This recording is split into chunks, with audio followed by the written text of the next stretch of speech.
नमस्कार दोस्तों, स्वागत है आपका वाइसर एकेडमी मंसूर में। दोस्तों, हम पढ़ रहे थे त्रिकोणमिति और त्रिकोणमिति में मैंने आपको कल ट्रिपलेट के बारे में बताया था और मैंने आपको 5 ट्रिपलेट भी बताए थे। आशा करता हूँ आपने उनको याद किया होगा। अगर वो आपने याद कर लिए होंगे तो आपको त्रिकोणमिति हल करने में आगे समस्या नहीं आएगी। दोस्तों, आज हम त्रिकोणमिति का बेसिक यानी कि इसके जो फंक्शन है उस फंक्शन के बारे में पढ़ेंगे कि त्रिकोणमिति में कौन कौन से फंक्शन यूज किए जाते हैं और किस तरीके से इन फंक्शन का त्रिकोणमिति में उपयोग होता है। तो देखते हैं, सबसे पहला फंक्शन होता है साइन थीटा, फिर आता है आपका कोस थीटा, फिर आता है आपका टेन थीटा। देखिए, मैंने पहले ही बताया कि त्रिकोणमिति या फिर ट्रिग्नोमेट्री जो है वो आपका पूरा बेस है समकोण पर, यानी कि राइट एंगल पर बेस्ड है। तो यहाँ पर आप देख पा रहे होंगे कि ये मैंने कल बताया था कि जो 90 डिग्री के एंगल के जस्ट सामने वाली जो भुजा है उसको हम कर्ण कहते हैं या इसको इंग्लिश में हाइपोटेनस कहते हैं। और यदि यहाँ पर मैं थीटा एंगल यहाँ पर ले लूँ तो यहाँ पर थीटा के जस्ट सामने वाला जो आपकी साइड है या भुजा है उसको हम कहते हैं लंब, या इंग्लिश में कहे तो इसको परपेंडिकुलर कहते हैं।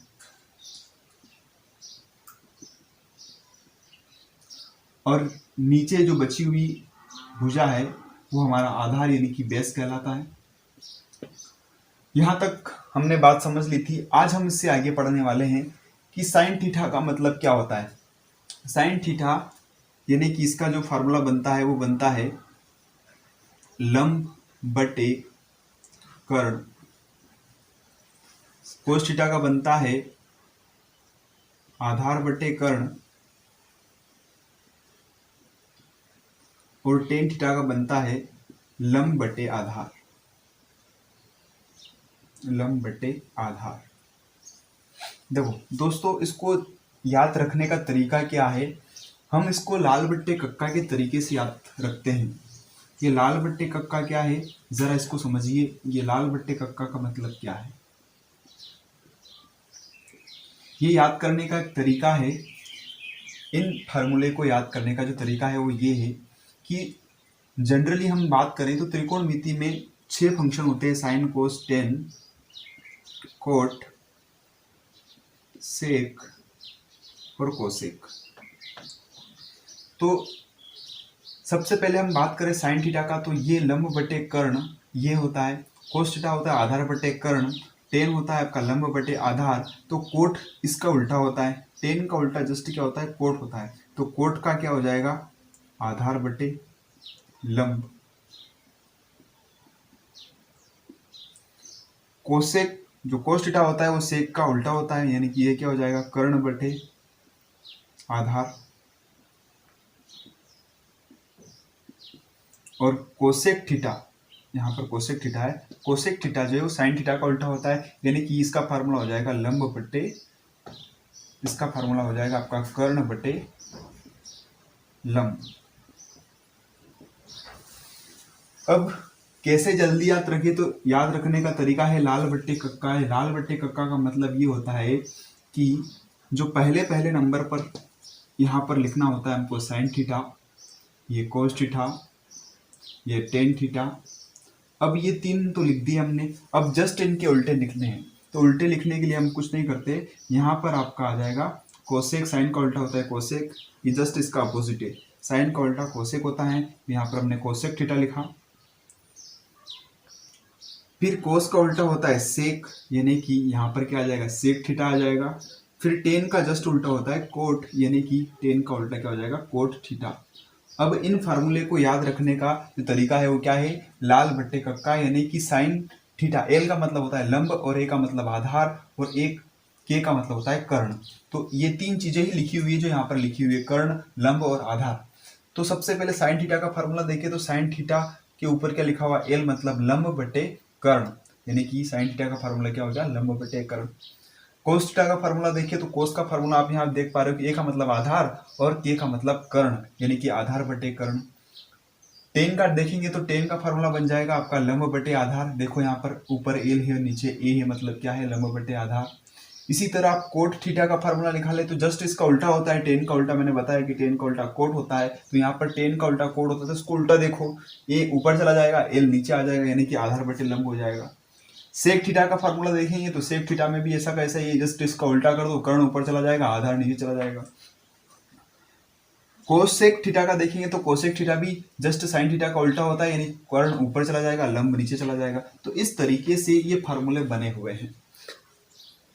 तो याद रखने का तरीका क्या है, लाल भट्टे कक्का। अब जैसे कोई इंग्लिश मीडियम है तो उनके लिए भी, इंग्लिश मीडियम वालों के लिए आप इस तरह से याद कीजिए, पंडित बद्री प्रसाद हर हर बोल, पंडित बद्री प्रसाद हर हर बोल। इस तरह से हमने एक ट्रिक बना रखी है। पी का मतलब होता है परपेंडिकुलर, पी का मतलब होता है परपेंडिकुलर, बी का मतलब होता है बेस, और पी का मतलब होता है पापिस परपेंडिकुलर। फिर एच का मतलब क्या होता है, हाइपोटेनियस, इस एच का मतलब क्या होता है, हाइपोटेनियस, और बी का मतलब बेस। यानी कि इस तरीके से भी आप वापिस अपना फार्मूला याद कर पाओगे। ये इंग्लिश मीडियम वालों के लिए है और ये हिंदी मीडियम वालों के लिए। तो ये फार्मूला याद करने का ट्रिक समझ में आ गया होगा। अब थोड़े से और कॉन्सेप्ट को समझते हैं कि इसमें और कौन कौन सी चीज़ें आपको ध्यान में रखना है। थोड़ा सा आगे बढ़ते हैं।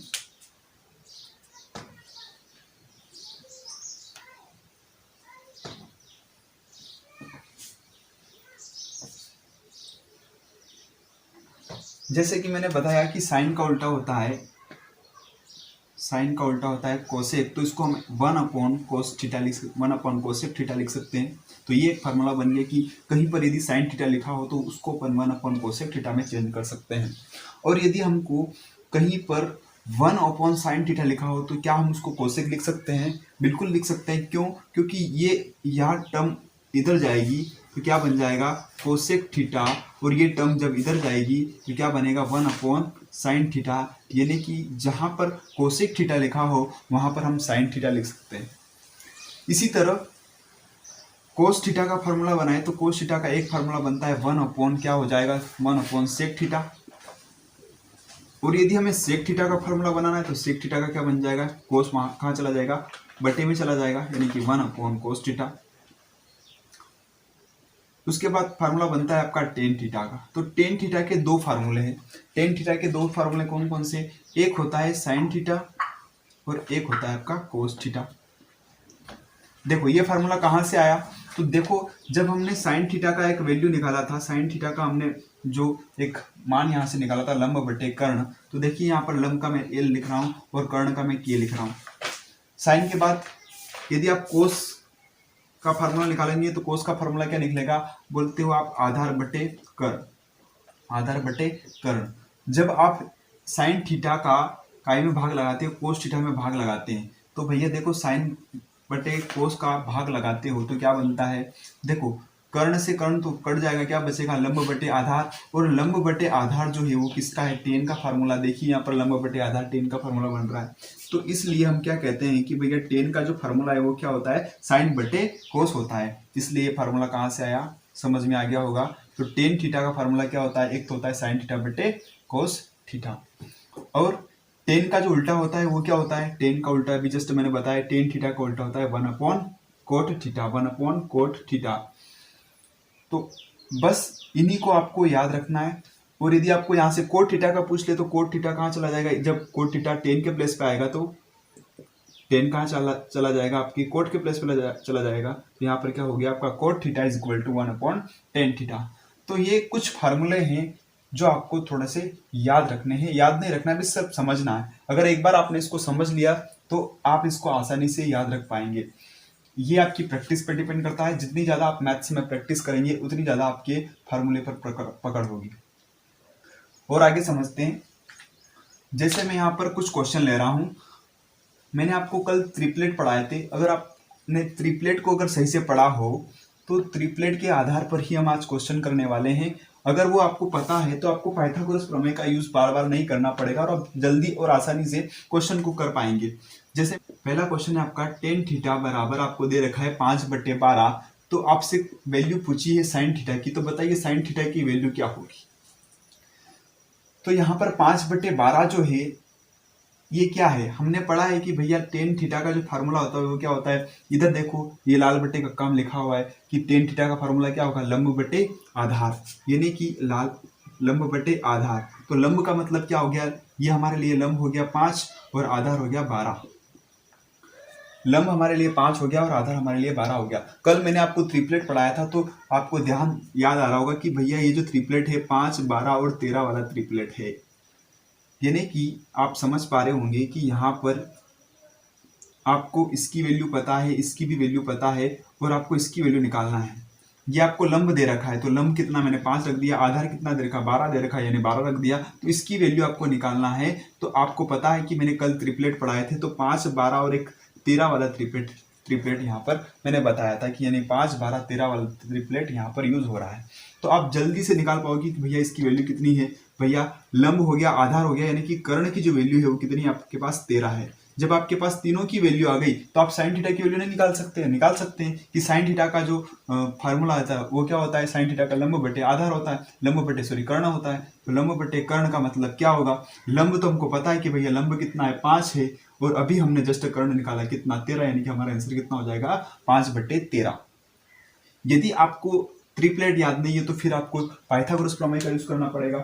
जब आप पाइथागोरस प्रमेय का यूज करोगे तो किस तरह से करोगे वो भी देख लीजिए, लेकिन उसमें आपको थोड़ा ज्यादा टाइम लग सकता है। यदि आपको ट्रिपलेट याद नहीं है तो आप क्या करोगे कि आपको पता है कि भैया इधर मेरे पास वैल्यू है लंब की 5 और आधार की जो वैल्यू है वो कितनी है 12 और मुझे क्या निकालना है, कर्ण की वैल्यू निकालना है, यानी कि मैंने इसको x कंसिडर कर लिया। तो आपका फार्मूला बनता है कि कर्ण का स्क्वायर प्लस कर्ण का स्क्वायर इज इक्वल टू लंब का स्क्वायर प्लस आधार का स्क्वायर, यानी कि 5 5 25, 12 12 144 होता है। और फिर आप निकालोगे कि ये कितना हो गया 169 और ये 169 इधर एक्स स्क्वायर चल रहा है, स्क्वायर हटाओगे तो इधर अंडर रूट लग जाएगा 169 और यहाँ से निकल के आएगा एक्स की वैल्यू जो आपके पास निकल के आएगी वो कितनी आएगी 13।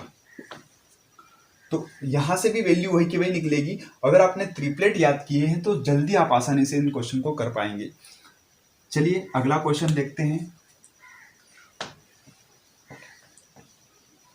जैसे मान लीजिए अगला क्वेश्चन है आपका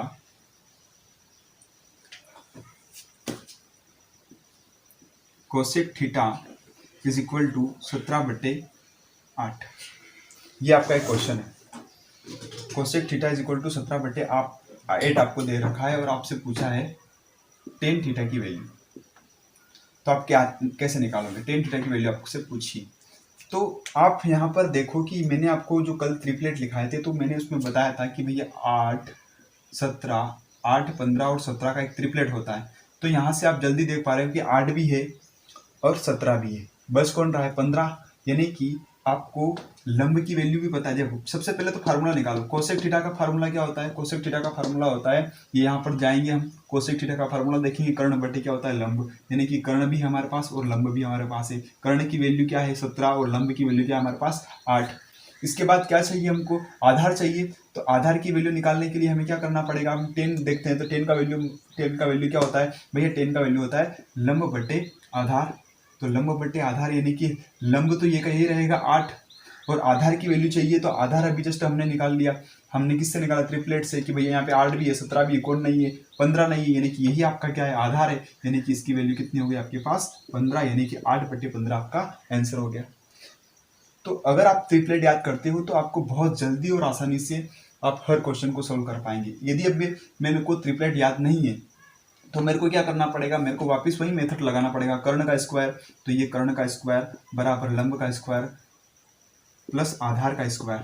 तो मैं कर्ण का स्क्वायर करूंगा तो भैया 17 का स्क्वायर इधर करना पड़ेगा इज इक्वल टू एल, मतलब लंब का स्क्वायर 8 का स्क्वायर यहाँ पर करना पड़ेगा, आधार हमको निकालना है।